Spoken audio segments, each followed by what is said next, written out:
Welcome back to War Thunder and welcome aboard the E-100 here in realistic battle on Sinai. And I hope you took my advice and got some beer and popcorn, because this will be a little bit more entertaining than my usual gameplay. The E-100 is a German heavy tank, and let's just go through some stats just for the sake of it. We have a massive 128mm KWK-40 gun, which you can fire 42 shots with, but you have a massive reload for an expert crew of 18.2 seconds, and those stats are nearly the same as on the mouse. Turret rotation speed really slow, 7.5 degrees for an expert crew, but the gun depression is kind of average, -7 degrees, but 23 degrees of gun elevation. And those are the firepower stats. The mobility is a little bit different. We have the second strongest engine after the mouse with 900 horsepower, but we also are the second heaviest tank with 150 tons. This is a steel mountain indeed. And this leads to an average horsepower to ton weight ratio of 6. That is sometimes not even half what you get on other tanks. When we compare it to the T10M, it nearly has 3 times the horsepower to ton ratio that you have. All the more surprising is the good top speed of 40 kilometers an hour. Realistically, you move around with like 20 kilometers an hour. But the good reverse speed of -10 kilometers an hour gives this tank insane amount of maneuverability for what it is. So now let's have a look at the gameplay.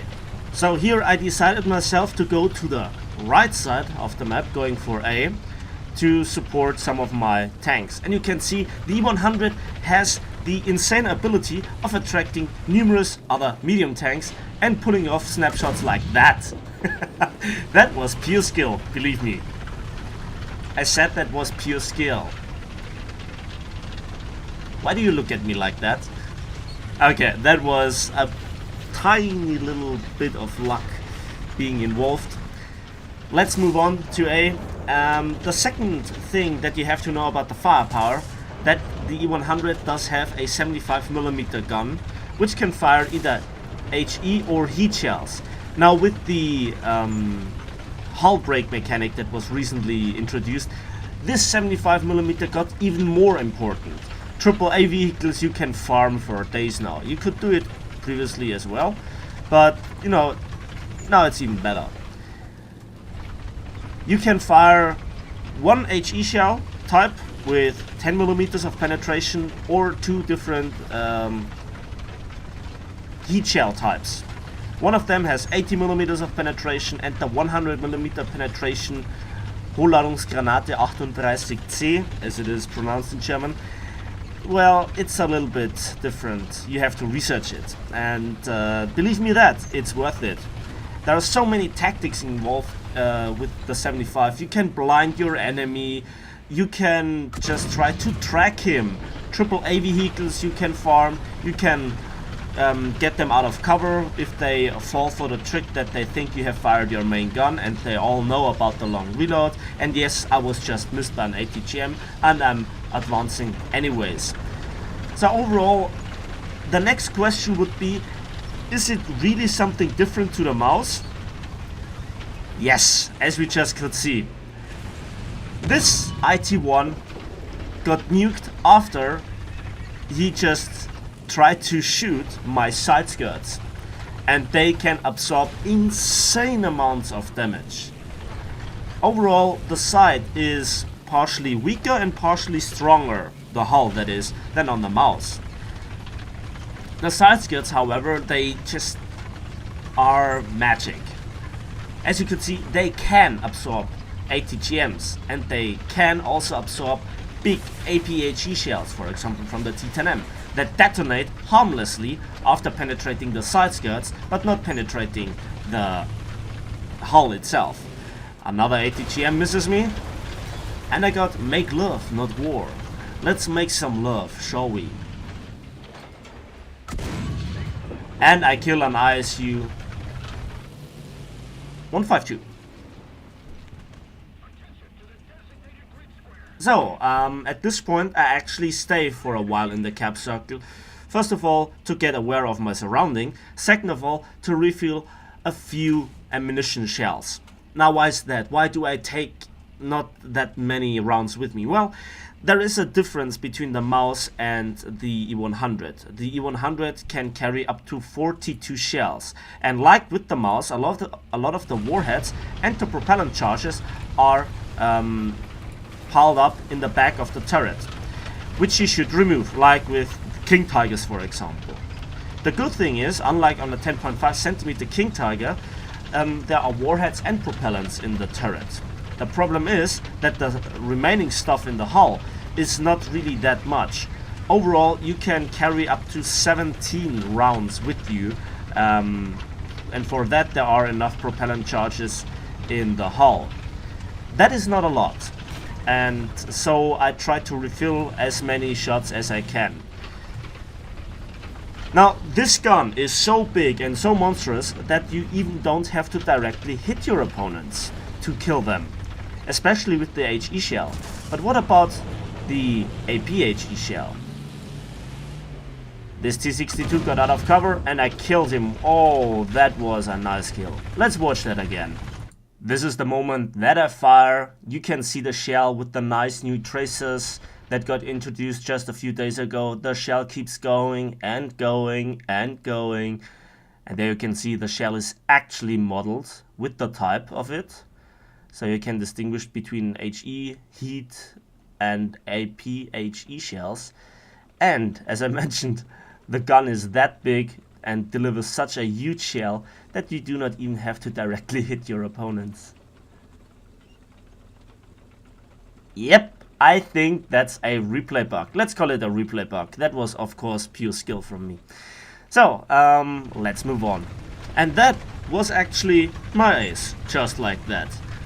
Now, in this scenario, with the exception of the ATGM, there was nothing particular too different from the mouse. It is truly the maneuverability that comes into place at close quarters in brawling. And this tank surprises so many players in terms of how you can go around. Don't think this is a medium tank, it's far from it. And especially when you go up hills, this tank just shows its slow speed and its very bad horsepower to ton ratio.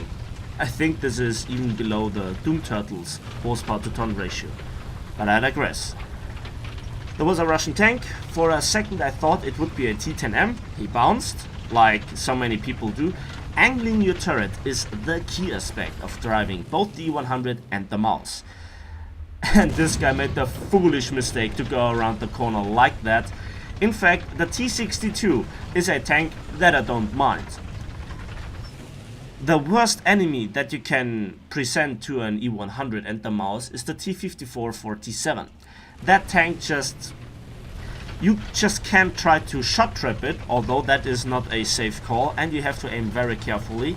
But also, even if you penetrate the turret front, for some bizarre reason you don't kill the tank in one shot, which is bad. And the long reload means that every shot that you take that doesn't kill a tank, that you can't kill with your 75, really hurts. Now at this moment I thought that I've secured A, and now I'm looking to B. And I tried to snipe into there from the side, and you can see on where I am on the minimap, I'm far from having any kind of support, so I have to play cautiously. I have to play with a certain amount of game sense. Now I look just around. First try to see if there are any enemies. Let's have a look if there are some tanks visible, if we see any traces or something like that, and do not try to overextend. And at this moment I kind of have a feeling that the enemies try to go to A again. I just had this feeling. So I looked around still again. I didn't trust the situation. Now let's go back to the turret front. The turret front is 220 millimeters and it's a huge target, easy to hit and easy to penetrate. But Gaijin thought it would be funny to also give the E-100, like the Maus and certain other tanks, an armor reduction value, or armor value reduction, because the steel quality in late war Germany was bad. And yes, I just saw this tank, and you know, the sixth sense that I kind of have in this respect, yeah, just proved to be right. And a side shot on a T-54 does the job. And we have another customer. Double strike. I love the new mechanics, but I could have killed this tank with the 75 anyways. So, and then I think to myself, is there anybody left? Oh, what's that? What's that? Let's move forwards. I have reloaded my big gun, but it's just a PT-76. The 75 is good enough. And that was a triple strike, giving me my 8th kill, if I'm not mistaken. So, at this moment, I secured our last capture point that we have. And, you know, at this point, it's always the decision. What should I do? I'm slow. I'm practically very vulnerable if somebody knows how to play. And what if there is a T10M at long range that I don't hit the roof like the first kill? Well, that's open for discussion. So I reverse and then turn around. In this respect, you are just so much better than the Maus, in my opinion. I've played both tanks excessively. Now what about the battle rating and so on? Well, 7.7 in my opinion is not fair. This is still a Second World War design, and it has to face nothing but other Cold War tanks. Yes, it can do well in the same circumstances, but as you can see, this is the scope that you have. It is difficult to aim, and yes, I just hit the lower plate on a T-54 variant. And now let's have a look at how the survivability is. I got penetrated in the lower plate, and now I have to repair for 30 seconds. The repair times really hurt you, and that brings us to the next part, the big gun breach. This is so easy to be destroyed, alright? And it doesn't really save the crew like on other tanks, for example the Russians. And now I lost also my gunner. I'm down to 3 crew members after 3 penetrating hits. Now I try to just track this guy with the 75, but as you can see, I actually hit him with a lucky hit. And this zoom is really not that great. And I hit the side of the turret, but because it's a Russian medium tank, I bounce. Yes, I should have aimed for the hull, but again, it is not that easy to aim with this kind of scope, with this zoom and so on. It really hurts. However, the Russian tank repairs its track before I actually can reload my next shell. And that was an American tank, and I miss again. Again, this zoom is very difficult. It is worse than the one on the Maus and, for example, the Jagdtiger, which have practically the same gun. So at this moment I don't know what to do. Should I still stay there and defend? And you know, can I really take on those other tanks for much longer? I now lost 3 crew members. Half of my crew is down. Yes, I'm still fully operational, but yeah.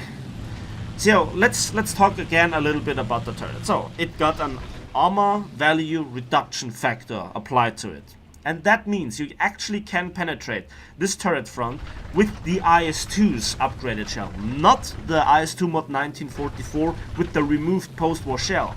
You can even penetrate the turret front with the APHE shell of the Super Pershing, and they have 207 and 204 millimeters of penetration respectively. That is not really great for a tank that is practically all about the armor, where the weak spot is the turret front, especially there where the gunner is. Let's have a look. Oh, look at this, how we go down hills. That's the good top speed. So if you go down hills, you really can surprise the enemy. but the second we go uphill, we slow down tremendously. And when it comes to the turret and how to angle it, it is surprising that you can angle it at more than 45 degrees. In fact, the side of the turret is stronger because of the angling. So you can't penetrate the side of the turret with a Russian 122mm, with the exception of the T10Ms. And even the long 88 doesn't go through the side of the turret. So that's for arcade.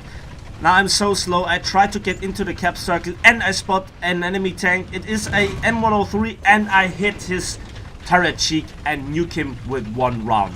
This is the extreme power of the German 128mm APHE. It has an unprecedented amount of high explosive filling. The TNT equivalent is close to 3 pounds. In fact, to be precise, it's 786.5 grams of TNT equivalent of the PH-Salz und H10, as it is pronounced in German again. This is a monstrosity of an APHE shell. The problem is the penetration is just 269. That's by far the lowest, with the exception of the IS-4. So when we compare it to the T10M stock shell, even just the stock shell, the Conqueror stock shell, and even the M103s, you lack not just the rate of fire, but also the penetration. But still, you can make the tank work. I would not trade this tank for anything, but that's just my honest opinion. But even the mouse is fun. But despite having a very similar turret, it's not exactly the same turret. When we come to the gun mantle, there are some differences, and we just clutch won this game. 1 zone capture, 10 ground kills, 2,699 score points. Let's have a look at the post-battle results.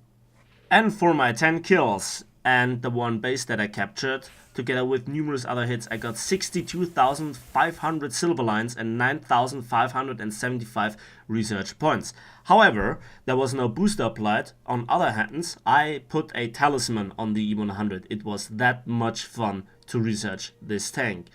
So, numerous other awards I collected throughout the battle, and I have to say, I'm surprised that I'm just second with my 2,699 score point. I hope you enjoyed the video as much as I enjoyed doing it, and let me know in the comment section if you liked this video and if you want to see more of the E-100, and give this video a like if you did. It helps out the channel greatly.